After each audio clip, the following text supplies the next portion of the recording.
Hi అండి. ముందు వీడియోలో ఈ బ్లౌజ్ కటింగ్ చూపించాను కదా! ఈరోజు వీడియోలో కొన్ని టిప్స్ అయితే చెప్తూ బ్లౌజ్ స్టిచ్చింగ్ అయితే చూపిస్తాను. ఫస్ట్ వచ్చేసి హ్యాండ్ దగ్గర కరెక్ట్‌గా వర్క్ వచ్చిన మిడిల్‌లో ఒక మార్కింగ్ వేసుకోండి.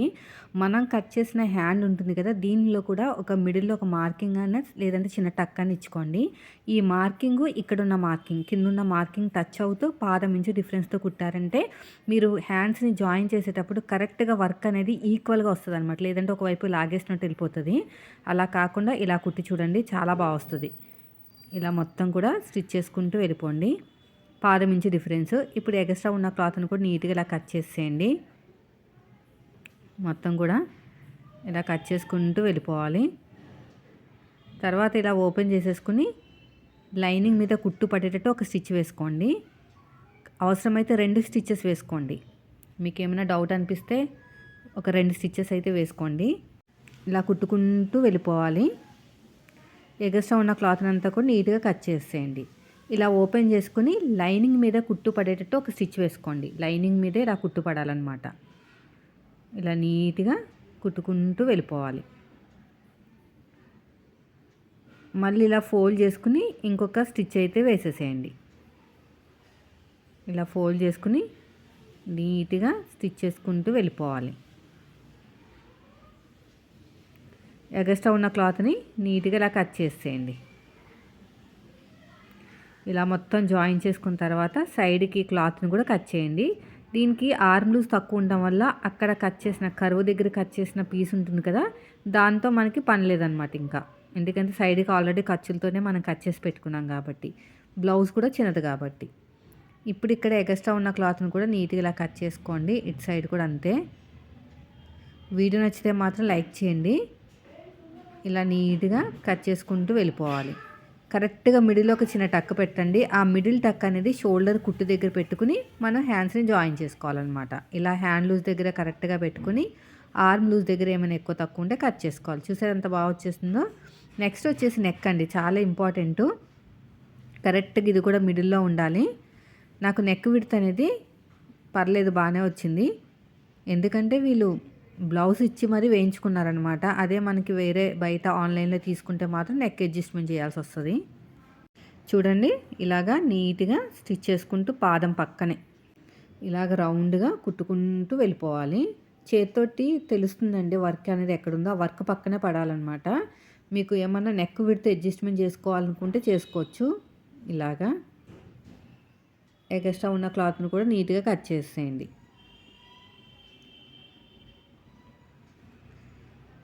మళ్ళీ ఉల్టా తిప్పేసుకుని కరెక్ట్గా పడిందో లేదో చెక్ చేసుకుని, ఇప్పుడు నార్మల్గా కుట్టాను ఒక కుట్టు అనేది, తర్వాత నెక్ పక్క నుంచి అంటే వర్క్ పక్క నుంచే కుట్టాలన్నమాట. అప్పుడు మీకు రౌండ్ అనేది పర్ఫెక్ట్గా వస్తుంది. ఇలా మొత్తం కూడా అంతే. ఇప్పుడు కట్ చేసుకుందాం. ఒక పిన్ను పెట్టుకోండి కదలకుండా ఉండడానికి. ఇప్పుడు కుట్టిన థ్రెడ్ ఉంటుంది కదా, దానికి ఖర్చు ఉంచుకుని నీట్గా ఇలా కట్ చేసుకోవాలి. ఈ కట్ చేసిన పీసు పాడేయకండి, మన ఉక్స్ పట్టి కాజా పట్టికి యూజ్ అవుతుంది. ఈ నెక్ తిరిగిన చోట చిన్న చిన్న టక్స్ అయితే ఇచ్చేసేయాలి.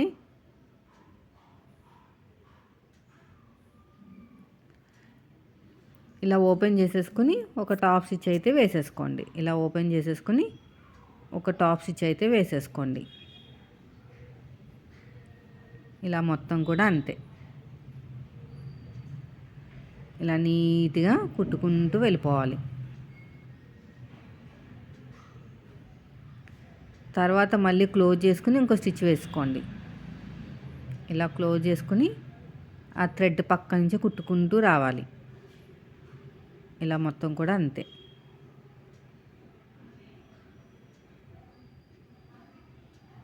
ఇలా నీట్గా కుట్టుకుంటూ వచ్చేసేయండి. వీడియో నచ్చితే మాత్రం లైక్ చేయండి.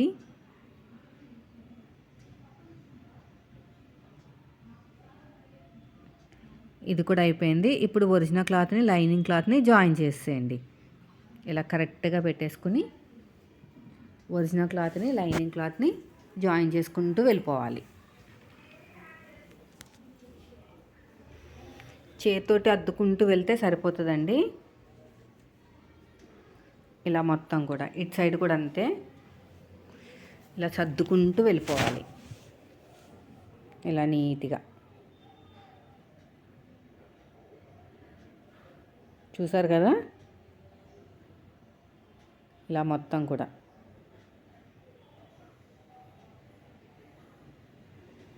చేతితో అద్దుకుంటూ వెళ్ళిపోతే మీకు మంచిగా వస్తుంది అన్నమాట ఫినిషింగ్ అనేది.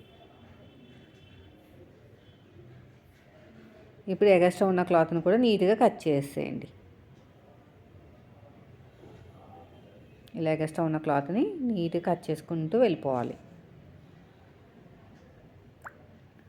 ఇప్పుడు నెక్స్ట్ వచ్చేసి ఫ్రంట్ నెక్ అండి. ఈ ఫ్రంట్ నెక్ కూడా అంతే, సేమ్ నార్మల్గా కట్ చేసేయండి. అది నార్మల్గా కుట్టేసి కట్ చేసుకుని తర్వాత నెక్ పక్క నుంచి వెళ్ళాలి. కానీ నెక్ డీప్ దగ్గర మాత్రం మీరు ఆది బ్లౌజ్లో ఎలా ఉందో అలాగే డీప్ తీసుకోవాలి. దాన్ని మాత్రం అడ్జస్ట్మెంట్ చేయకూడదు. కుట్టుకుంటూ వెళ్ళిపోండి. ఇలా మొత్తం కూడా ఇలా నీట్గా ఎగస్ట్రా ఉన్న క్లాత్ని కూడా కట్ చేసేయండి. ఇలా ఎగస్ట్రా ఉన్న క్లాత్ని మొత్తం కూడా నీట్గా కట్ చేసుకుంటూ వెళ్ళిపోవాలి. ఇది అయిపోయిందండి. ఇందులో టాప్ స్టిచ్ అయితే వేసేసుకోండి. ఇలా చక్కగా మళ్ళీ క్లోజ్ చేసుకుని ఇంకో కుట్టు అయితే వేసేసుకోండి.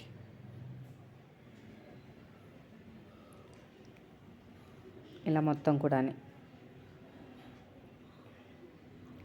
ఇప్పుడు ఒరిజినల్ క్లాత్ లైనింగ్ క్లాత్ని రెండింటిని జాయిన్ చేసుకోవాలి. ఒరిజినల్ క్లాత్ లైనింగ్ క్లాత్ ఇలా మొత్తం కూడా ఇదంతా నీట్గా జాయిన్ చేసుకుంటూ వెళ్ళిపోవాలి. ఇలా అంతా కూడా ఎగస్ట్రా ఉన్న క్లాత్ని ఇలా చక్కగా జాయిన్ చేసుకోండి, సరిపోతుంది. ఇంకా షేప్ బెల్ట్ అవన్నీ మీకు తెలుసు కాబట్టి నేను ఎక్కువ చెప్పను. చేతితో అద్దుకుంటూ వెళ్ళాలండి, అది ఇంపార్టెంట్. ఇలాగా ఎగస్ట్రా ఉన్న క్లాత్ని నీట్గా కట్ చేసేయండి. ఇలా మొత్తం నీట్గా కట్ చేసుకుంటూ వెళ్ళిపోవటమే. డాట్స్ వేసేసుకోండి. నార్మల్గా మనం డాట్స్ ఎలా వేసుకుంటామో అలాగే.